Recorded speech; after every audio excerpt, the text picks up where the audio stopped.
Good afternoon, my W2 Warriors. It's your man, Dylan Richey.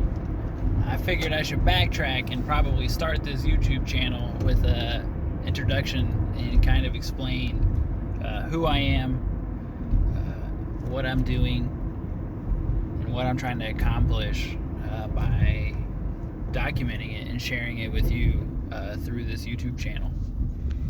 So I started my professional career actually with my uncle. Shout out to Patrick Packett. I started my career working on a subcontracting crew, doing windows, doors, skylight. I learned framing, I learned exterior work, some minor siding, metal work, you name it. And I worked that until I made the pivot and I decided I wanted to go to college to be a nurse.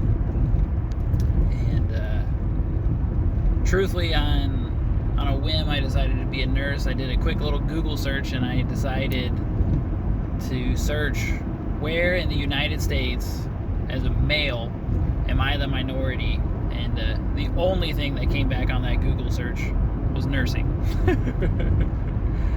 As funny as it sounds, that's quite literally how I jumped in and decided to do that.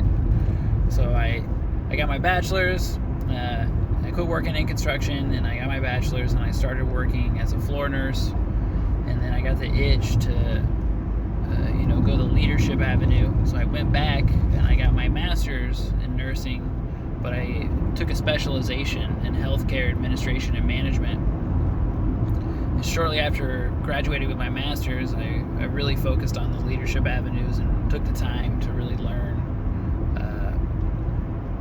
how to lead teams. So I took a job where I now have a little over $100 million budget annually, and I lead a team of over 75 staff. And I genuinely love leading teams and working with people. I've coached youth football for 7 years. I actually won the Super Bowl. Shout out to my Panthers there. And I like what I do, but I made a decision shortly after starting my professional career that it didn't really matter what I did. I enjoy leading people rather, and I love being around people and I love leading teams, but I'm not in love with the idea of giving the prime time of the day, 9 to 5, 40 hours a week, and giving that to someone else. And I very quickly realized, it didn't really matter what I did. I was never going to fall in love with that. Again, I'm very grateful for the opportunity and the team that I work with now. I do like what I do, but again, the main focus is no matter what I do, as far as the W2 world goes, I'm never going to be in love with giving that prime time to anyone else. So I am married, very happily married, and I am expecting my first child here. We've got probably about 4 or 5 months to go. And it's really sunk in that making this decision in my early 20s was definitely the right decision. I wish I would have made it a little bit sooner, but I made the pivot, and I've been very fortunate that my wife was on board. Even before we were married, we started investing together. So we started, I was actually 26, getting ready to turn 27, and we bought our first investment property, which was a duplex, which I kind of talked about in one of our first couple videos together. And since then, we've been doing this for just short of 2 years, and we now have a total of 25 units. Most of them are single-family homes, and then we have 3 duplexes. But even then, those duplexes, they're as close as you can get to single-family homes with duplexes. They're side-by-side doubles with, separate basements. Some of them have separate walk-up attics. So we really like to stay in that single family space, but we do buy doubles if it's damn near a single family home as far as the layout and the way they operate. And my wife and I, again, I'm very fortunate that we invest together. We got on the same page and we decided, hey, we both work very strong W-2 jobs. Why don't we just live extremely frugal? Because when we got together, when we first started dating, we were in our early 20s and we were just broke. We moved in together pretty quick just so we could live a decent life, the way everything is so expensive.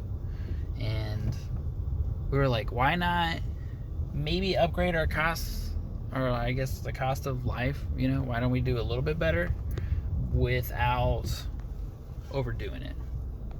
We both, again, make really strong W-2s, but why don't we save almost everything? So we made the decision that we were going to live off at most 50% of our income, and that we would take our net income, not gross, but what money we actually made every 2 weeks.